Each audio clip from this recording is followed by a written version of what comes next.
Hello दोस्तों, आप सभी का स्वागत है हमारे चैनल शास्त्रपाठ फिजिक्स सीरीज व्यापक।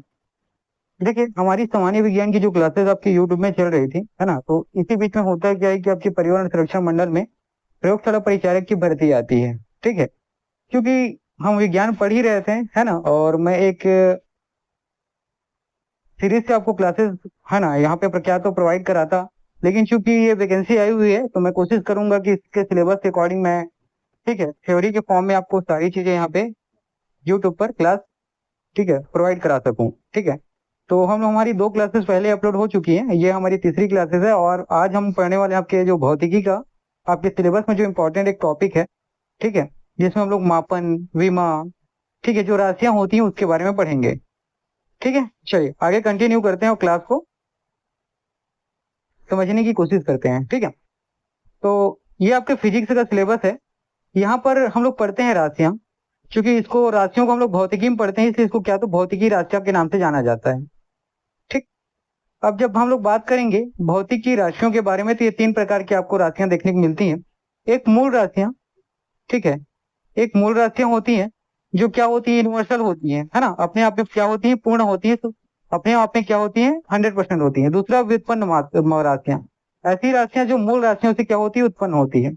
और तीसरा होती है पूरक राशियां, ठीक है, जिनके जोड़ने से क्या होता है, मतलब देखिए, दो ऐसी राशियां होती है जिनके एक के जोड़ने से, ठीक है, उसकी एक वैल्यू हमें मिलती है, उसी को क्या कहते हैं, पूरक राशियां। ठीक, तो मूल राशियों के बारे में याद रखिए, क्या होता है, यूनिवर्सल होता है। ठीक है, क्या होता है, ब्रह्मांड का ये आधार होता है, मतलब यूनिवर्सल होता है। ठीक, स्वतंत्र होता है, जैसे लंबाई और द्रव्यमान, ये क्या है, मूल राशियां हैं। व्युत्पन्न राशियां, ऐसी राशियां जो इन्हीं मूल राशियों से क्या होती है, निर्मित होती हैं, उन्हीं मूल राशियों से क्या होती है, निर्मित होती हैं। जैसे वेग, है ना, बल और ऊर्जा, ये मूल राशियों से क्या होती है, उत्पन्न होती हैं। एक है पूरक राशियां। पूरक राशियां ऐसी होती है जिनके कोई विमा नहीं होती, है ना। पूरक राशियां ऐसी राशियां जिनमें क्या होती, कोई विमा नहीं होती, जैसे समतली ठोस और ठोस कोण। ये जो है पूरक राशियों के उदाहरण है, ये आपको याद रखने बहुत ज्यादा इंपॉर्टेंट है। ठीक है, इतनी चीजें क्लियर हुई, चलिए आगे बढ़ते हैं। देखिए, अब राशियों को हम लोग कुछ संक्षिप्त लेटर में क्या करते हैं, दर्शाते हैं। ऐसा क्यों करते हैं, क्योंकि उसको समझने में हमें क्या हो, आसानी हो, है ना, टाइम का भी तो थोड़ा सा क्या होता है, टाइम भी बचे, और उसको हम लोग अच्छे तरीके से क्या तो रिप्रेजेंट कर सकें। जैसे यहाँ पे द्रव्यमान है, ठीक है, द्रव्यमान को क्या तो एम से हम लोग दर्शाते हैं। एम का मतलब क्या होता है, मास होता है। और इसकी जो वैल्यू होती है क्या होती है, केजी होती है। किसको, तो द्रव्यमान को किसमें नापते हैं, केजी में नापते हैं। उसी प्रकार जो लंबाई है, जिसको एल से हम लोग डिनोट करते हैं, और उसको मापते किससे, तो मीटर से। उसी प्रकार समय जो है, इसको हम लोग टी से डिनोट करते हैं और मापते किससे, सेकंड में, है ना। उसी प्रकार लंबाई है, जिसको एल से हम लोग डिनोट करते हैं और मापते किससे है, तो मीटर में। ठीक है, समय है, तो ये चीज रिपीट हुआ है। ठीक है, तो समय है, टाइम है, इसको रिपीट हम लोग रिप्रेजेंट करते हैं, मापते हैं सेकंड से, रिप्रेजेंट करते हैं टी से। उसी प्रकार विद्युत सर्वाधिक जो करंट होता है, ठीक है, करंट को हम लोग किससे रिप्रेजेंट करते हैं, आई से, और मापते किससे, एम्पियर से। एम्पियर मतलब ए। ठीक है, उसी प्रकार जो ताप होता है, ठीक है, ताप यहाँ पे थीटा आप देखेंगे, और इसका वैल्यू क्या होता है, केल्विन होता है। ठीक है, उसके बाद है पदार्थ की मात्रा, जिसको हम लोग अमाउंट कहते हैं, ये किसको, इसको रिप्रेजेंट करते हैं एन से, और इसको मापते हैं किसके द्वारा, तो मोल द्वारा, है ना। उसी प्रकार है प्रदीपन तीव्रता, जिसको लिमिनोसिटी के नाम से जानते हैं, ये जे किसे रिप्रेजेंट होता है, और इसको कैंडेला से हम लोग क्या करते हैं, मापते हैं। इन सारी चीजों को आपको याद रखना है, पेपर में पूछा जाएगा। ठीक है, चलिए आगे बढ़ते हैं। देखिएगा, ये कुछ व्युत्पन्न राशियां हैं, आपके याद रखिएगा, पेपर में डायमेंशनल फार्मूला आपको देखने को मिलेगा, एक या दो क्वेश्चन यहाँ से आपको बिल्कुल देखने को मिलेंगे। और परिचारक की भर्ती में आपके फिजिक्स में 20 नंबर के प्रश्न पूछे जाने हैं। तो इसमें जो विमी सूत्र होता है ना, ये आपको याद रखने हैं। ठीक है, विमी सूत्र आपको याद रखने हैं, और साथ ही इसके ऐसे ही मात्रक को भी आपको याद रखना है, बहुत ज्यादा इंपॉर्टेंट। वैसे ओवरऑल देखा जाए तो सबका सब इंपॉर्टेंट है। ठीक है, और देखिए, मैं क्लासेस जो है यहाँ पे थ्योरी के फॉर्म में प्रोवाइड करा रहा हूँ, लेकिन चूंकि यहाँ से मैं आपको पीडीएफ प्रोवाइड नहीं करा पा रहा हूँ, क्योंकि इसमें बहुत ज्यादा मेहनत होता लगता है। ठीक है, तो बहुत ज्यादा मेहनत लगता है, तो समझिए सारा चीज आपको फ्री में नहीं मिल पाएगा। ठीक है, जिनको पीडीएफ चाहिए, कुछ पेड है, बहुत ज्यादा नहीं, है ना, यही 90-100 रुपए के आसपास आपको मिलेगा। और इसके लिए आप मुझे टेलीग्राम में कांटेक्ट कर सकते हैं। ठीक है, टेलीग्राम में आप मेरे चैनल पे जुड़िएगा, उसके बाद फिर मुझे मैसेज करिएगा, फिर ठीक वहां से मैं आपको, ठीक है, पेड फॉर्म में आपको पीडीएफ प्रोवाइड करा दूंगा। ठीक है, जैसे व्युत्पन्न राशियां कौन कौन सी, तो सबसे पहले यहाँ पे ध्यान देना है आपको, वेग। वेग जिसको आप लोग इंग्लिश में वेलोसिटी कहते हैं, ये व्युत्पन्न राशियां। व्युत्पन्न राशियां मतलब ऐसी राशियां जो मूल राशियों से उत्पन्न होती है। और वेग के जो सूत्र होता है विस्थापन बटा समय। विस्थापन बटा समय। विस्थापन को जब समय से भाग करते हैं तो क्या मिलता है? वेग मिलता है। और वेग का विमित सूत्र m0l1t⁻⁻1 होता है। याद रखिएगा, वेग का विमित सूत्र m0l1t⁻⁻1 होता है। और इस ऐसे ही मात्रक है मीटर प्रति सेकंड। ऐसी मात्रक है मीटर प्रति सेकंड। उसी प्रकार अगला है त्वरण, जिसको एसिलेरेशन कहते हैं। ठीक है, क्या त्वरण? त्वरण क्या होता है? वेग प्रति समय, मतलब वेग बटा क्या होता है? समय। त्वरण का क्या होता है? वेग बटा समय। और त्वरण का विमित सूत्र m0l1t⁻2 है ना। त्वरण का जो विमित सूत्र होता है m0l1t⁻2। और त्वरण का जो ऐसे मात्रक होता है वो होता है मीटर प्रति सेकंड स्क्वायर। ये याद रखना है। ठीक, अगला हम लोग बात करेंगे किसके बारे में? तो याद रखिएगा बल के बारे में। बल को इंग्लिश में क्या तो फोर्स कहते हैं। और बल क्या होता है? द्रव्यमान गुणित त्वरण। इसको हम लोग कई बार पढ़े हैं। F इक्वल टू क्या होता है? ma। ये क्या होता है? बल होता है। और बल का जो ऐसे ही मात्रक होता है क्या होता है? न्यूटन होता है। और बल का विमित सूत्र m1l1t⁻²। ये याद रखना है। ठीक है, बल का जो विमित सूत्र होता है m1l1t⁻²।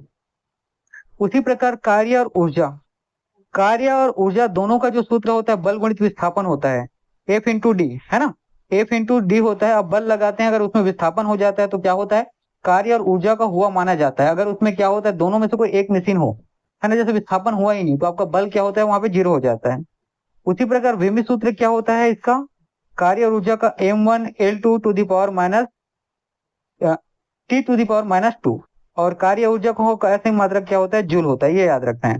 ठीक है, अगला इसी में देखिएगा घनत्व, जिसको इंग्लिश में क्या तो डेंसिटी कहते हैं। घनत्व क्या होता है? द्रव्यमान और आयतन का जब भाग करेंगे तो आपको क्या देखने को मिलता है? घनत्व प्राप्त होता है।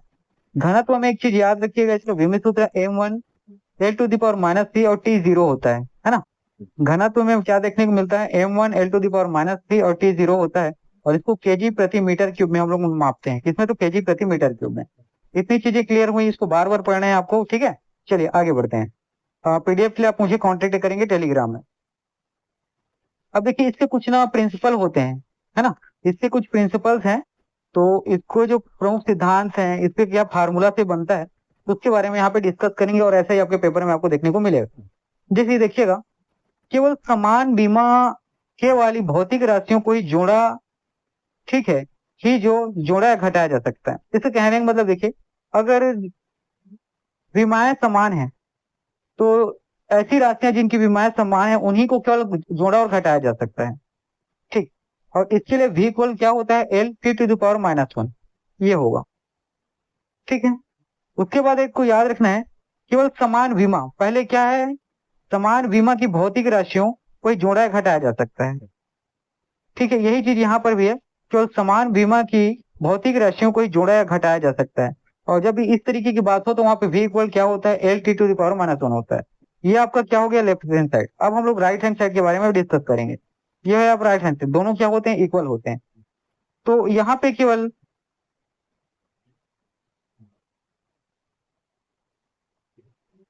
बस इतनी याद रखना, केवल समान विमा वाली भौतिक राशि को जोड़ा या घटाया जा सकता है। v इक्वल टू, ये फार्मूला याद रखिएगा आपका, इससे न्यूमेरिकल क्वेश्चन बनेगा। v equal to u plus a t, है ना। v equal to u plus a t होता है। v आपका क्या होता है? वेग होता है। ठीक, u यहाँ पे आपका चाल है, प्लस a जो है एक्सीलरेशन होता है, और t यहाँ पे क्या है? तो टाइम होता है। ठीक, इसमें प्रारंभिक वेग और अंतिम वेग है, वो सबके बारे में मैं बताऊंगा। ठीक, अभी ज्यादा दिमाग मत लगाना, बस इतना ही याद रखना। ठीक है, v वेलोसिटी के बारे में याद रखना और ये स्पीड के बारे में याद रखना, u। तो u इक्वल टू क्या होता है? l t⁻⁻1। ठीक है, ये केवल केवल u की वैल्यू है। जब at आता है तो वहां क्या होता है? देखिएगा at के तो a का वैल्यू क्या होता है? l t⁻⁻1 और t का यहाँ पे खाली t लेंगे तो दोनों t में, ठीक है, ये माइनस है और वो प्लस में है, तो एक t क्या हो जाएगा? उसमें घट जाएगा। एक t दोनों को क्या होता है? आप देखिए, एक फॉर्मूला होता है a⁻m, ठीक है, इंटू a⁻n। जब आधार समान होते हैं तो घात आपस में जुड़ जाते हैं। सेम चीजें यहाँ पे हैं, -2 और +1 को जोड़ोगे तो क्या आएगा? -1 आ जाएगा, यही है। ठीक है जी, बस इतनी चीजें याद रखें। एटी के लिए आपका विमत सूत्र याद रखना है l t⁻⁻1 और t का t ही होता है। u के लिए क्या होता है? l t⁻⁻1। ठीक है, चलिए अब देखिए इसके बारे में डिस्कस करते हैं।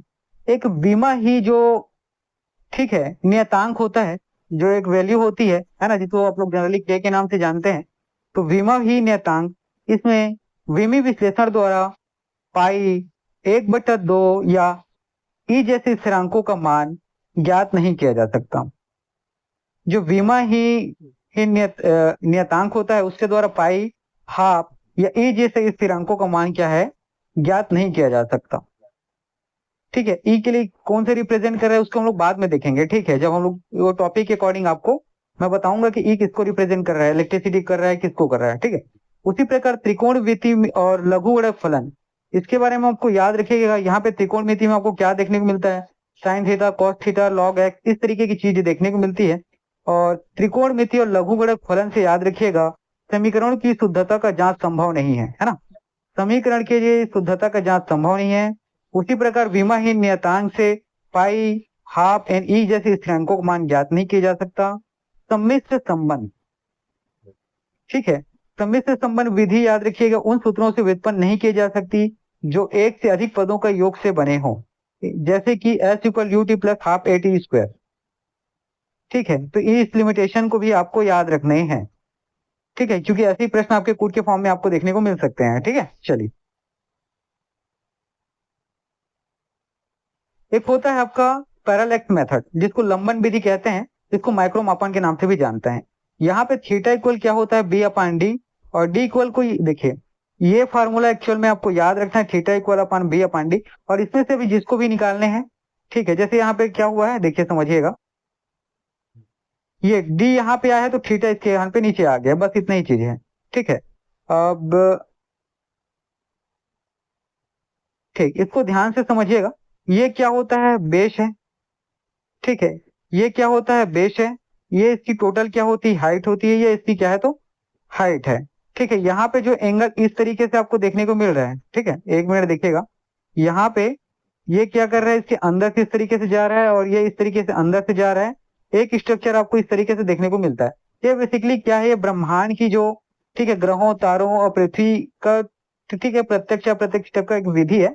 ठीक, इसके बारे में आपको सिर्फ इतना ही याद रखना है। ठीक है, देखिए, जब ये सब अपने आप को एक दूसरे से काटेंगे तो यहाँ पर एक क्या है, एक एंगल बनता है, जिसको क्या, तो पैरेलल एंगल, जिसको हम लोग थीटा से रिप्रेजेंट करते हैं। जब क्या होती है, दूरी बहुत ज्यादा होती है, अत्यधिक होती है, जैसे ग्रह, तारों की पृथ्वी से दूरी, इसको मापने के लिए अप्रत्यक्ष विधि का प्रयोग करते हैं, जिसको क्या, तो लंबन विधि, माइक्रो मापन या पैरेलल मेथड कहते हैं। बस इतनी याद रखना, जब कोई दूरी क्या होती है, पृथ्वी से बहुत ज्यादा होती है, तो उसको मापने के लिए एक अप्रत्यक्ष विधि का प्रयोग करते हैं, जिसको लंबन विधि, मैक्रो मापन या पैरेलल मेथड कहते हैं। यहाँ पे जो थीटा एंगल बनता है, उसको पैरेलल एंगल और थीटा से रिप्रेजेंट करते हैं। डिस्टेंस को डी से रिप्रेजेंट करते हैं, उसका बेस होता है, एक बेस हम लोग लेते हैं आप। ठीक है, चलिए, अब एक है एरर एनालिसिस, जिसको घात का नियम कहते हैं। तो यहाँ पर स्टेप 1 आपको याद रखना है, इसका जो मूल समीकरण जेड इक्वल टू क्या होता है, A to the power P B to the power Q बटा C to the power R, ये इसका पहला मूल समीकरण है। ठीक है, उसके बाद जब इसके लिए हम लोग त्रुटि निकालते हैं, तो वहां पे हम लोग डेल जेड अपान जेड लेते हैं अपेक्षित त्रुटि के लिए, है ना। और पी बराबर क्या होता है, del A upon A plus Q del B upon B plus R del C upon C, ये आपको याद रखना है, इतनी चीजें।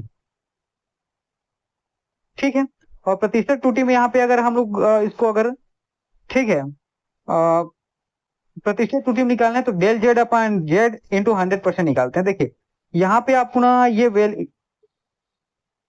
इस क्वेश्चन को हम लोग किस पर बना रहे हैं ये देखना जरूरी होगा। ठीक है, कि या ये त्रिकोणमिति मेथड के लिए होगा, या हो सकता है कि आपका, ठीक है, जैसे कि इसके पहले हम लोगों ने मैक्रो मापन विधि देखा है ना, लंबन विधि, उसके लिए बना रहे हैं तो उसके लिए वैल्यू अलग रखेंगे, वो त्रुटि प्रतिशत, वो सारी चीजें मैं आपको बताऊंगा। अभी खाली आप इसको ऐसे ही नॉर्मल एक बार, ठीक है, एक आंख से गुजारिए इसको। ठीक है, समझिए कि चीजें क्या होती है, थोड़ा बहुत है ना, कुछ तो समझ में आएगा।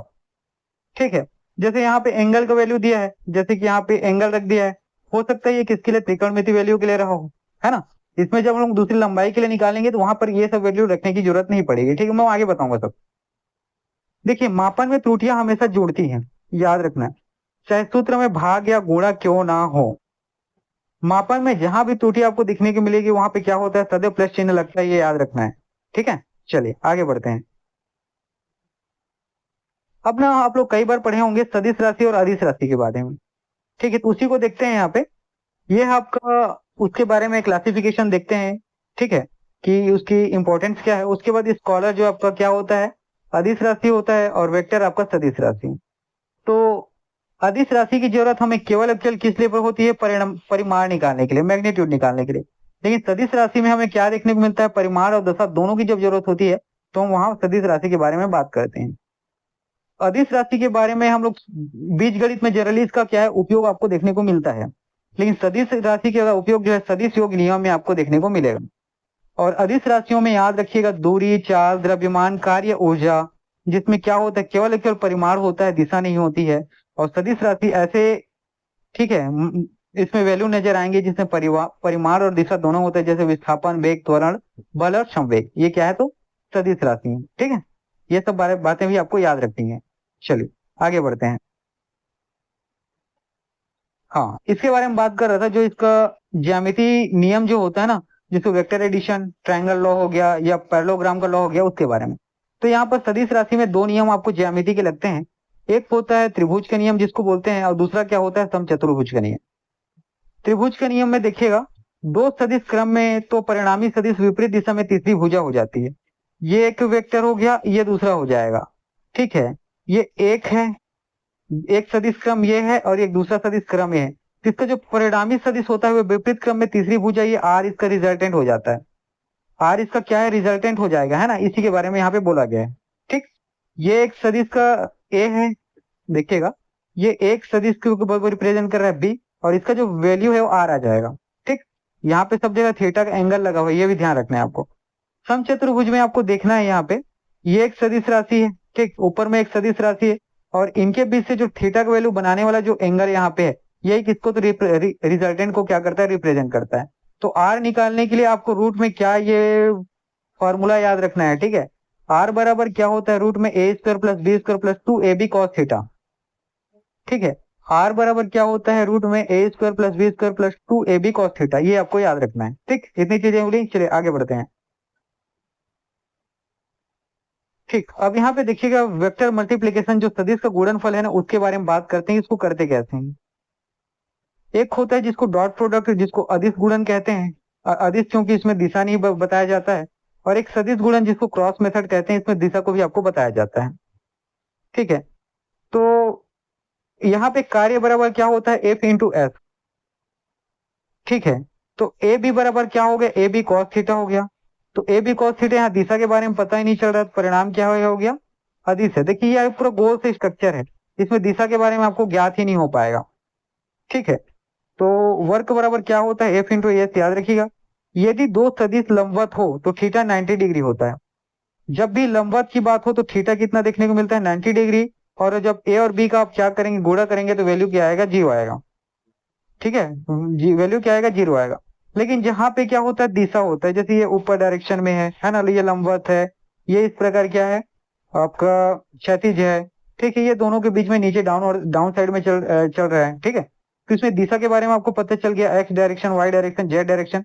तो यहाँ ए और बी का गुणा करोगे तो ए बी साइन थीटा, ठीक है, एन आ जाएगा, A B sine theta N आ जाएगा। और यहाँ पे सदिश राशि एन इसको क्या रिप्रेजेंट करेगा, ठीक है। और सदिश वेक्टर में एन लंबवत दिशा को क्या करता है, दर्शाता है, ठीक है। एन यहाँ पे क्या तो आपके लंबवत डायरेक्शन को यहाँ पे रिप्रेजेंट करेगा। यहाँ पे बल आघूर्ण जिसको आप क्या कहते हैं, टॉर्क कहते हैं, आयोटा एक इक्वल क्या होता है, आर इंटू एफ, ठीक है। तो बल आघूर्ण वाला क्या होता है, याद रखिए आर इंटू एफ, ठीक है। चलिए आगे बढ़ते हैं। अब गति के कुछ समीकरण होते हैं, है ना, इसके बारे में आपको याद रखना है। पहला होता है वेग समय संबंध, जिसको क्या, v equal you plus a T, बहुत इंपॉर्टेंट है, बहुत इंपॉर्टेंट है, ठीक है। क्या है तो बहुत इंपॉर्टेंट है, ठीक। तो वेग और समय का संबंध के लिए कौन सा समीकरण होता है, v equal to u plus a t. v क्या होता है तो याद रखिए अंतिम वेग होता है, v क्या होता है तो अंतिम वेग होता है। मैंने क्या बताया था थोड़ी देर पहले, मैं सब चीज बताऊंगा। u क्या होता है, इसका प्रारंभिक वेग होता है, u क्या होता है, इसका प्रारंभिक वेग होता है। a क्या होता है, इसका त्वरण होता है, और t इसका क्या होता है, समय होता है।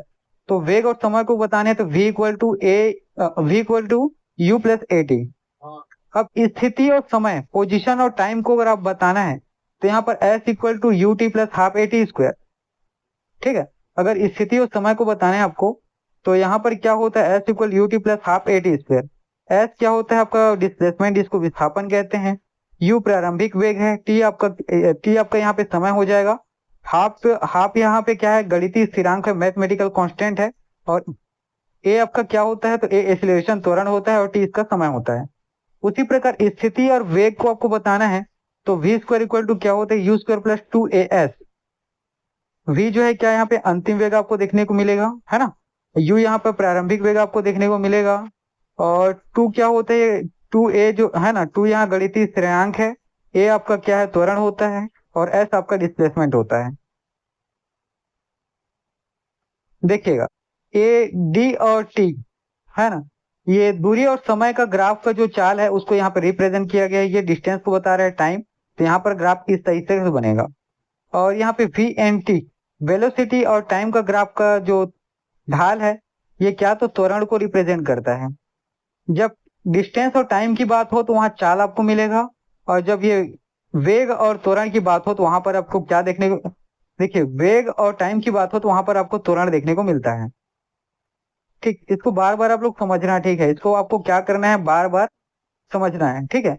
यहाँ पर इस चीज को ध्यान देना, जब दूरी और समय की बात हो तो चाल मिलेगा, और वेग और समय की बात हो तो त्वरण मिलेगा, ठीक है। साथ ही ये तीनों फॉर्मूला बहुत इंपॉर्टेंट है, इसी से आपका क्या तो क्वेश्चन बनेंगे, ठीक है। वेग और समय के लिए v equal to u plus a t, स्थिति और समय के लिए s equal u t plus half a t square, स्थिति और वेग के लिए v square equal to u square plus 2as, है ना। चलिए आगे बढ़ते हैं। देखिए, एक यूनिवर्सल वैल्यू है ना, गुरुत्वाकर्षण नियतांक, इसको आप बार बार पढ़े होंगे कई बार। इसको जी से रिप्रेजेंट करते हैं, और इसका विमित सूत्र होता है m to the power -1 L3 T to the power -2।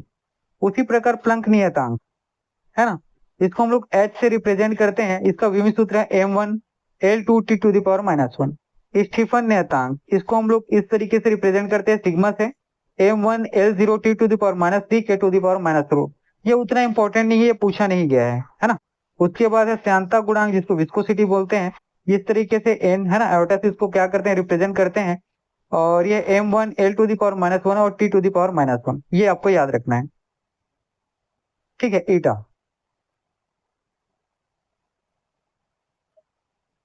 अब ये देखिएगा, यहाँ पे समझिएगा, यहाँ पर हम बात करते हैं मूल मात्रक आज की क्लास में। ठीक, मूल मात्रा से जो फिर जो बनता है, जो इंपॉर्टेंट चीज है, वो विमित सूत्र है। तो मूल मात्रक से बनता क्या है, तो याद रखिएगा, विमित सूत्र बनता है। विमित सूत्र की जांच के आगे हम लोग किसका उपयोग करते हैं, भौतिक समीकरण का उपयोग करते हैं। और भौतिक समीकरण के उपयोग करके हम सदिश और अदिश राशि को बताते हैं। और सदिश और अदिश राशि के हिसाब से आप गति है या बल है, आप क्या करते हैं, तय कर पाते हैं। ठीक, तो इन सब चीजों को ध्यान दीजिएगा यहाँ पे, है ना। तो अब इसके बाद, ठीक, ये बातें हैं जो लिखी हुई है, इसको आप पढ़ लेना, ठीक है। तो आज की क्लास फिर इतना ही, पढ़ते रहिएगा, ठीक है। आज की क्लास में एक चीज और मैं आपको बताऊं, अभी आराम आराम से पढ़ते जाइए, अब चीजों को समझते जाइएगा, ठीक है। मैं अभी कुछ स्थिरांक है, कुछ ऐसे, है ना, रिप्रेजेंट करने, आयोटा, ईटा, इस सबको बाद में आगे आपको बहुत अच्छे से बताऊंगा। खाली अभी आपको ना इसको रिप्रेजेंट कैसे करते हैं, वो दर्शाता कैसे हैं, कौन से संख्या से दर्शाते हैं, किस तरीके से उसको लिखा जाता है, ये सब आप ध्यान में रखेंगे। और जितनी थियोरिकल चीजें हैं उन सबको भी आप ध्यान में रखना, ठीक है। जब मैं प्लांक स्थिरांक पढ़ाऊंगा तो एच किस प्रकार से लेते हैं, सिग्मा किस प्रकार से लेते हैं, आयोटा, ईटा, इन सब चीज के बारे में आपको आगे बताऊंगा, ठीक है। चलिए, तो आज के क्लास इतना ही, पढ़ते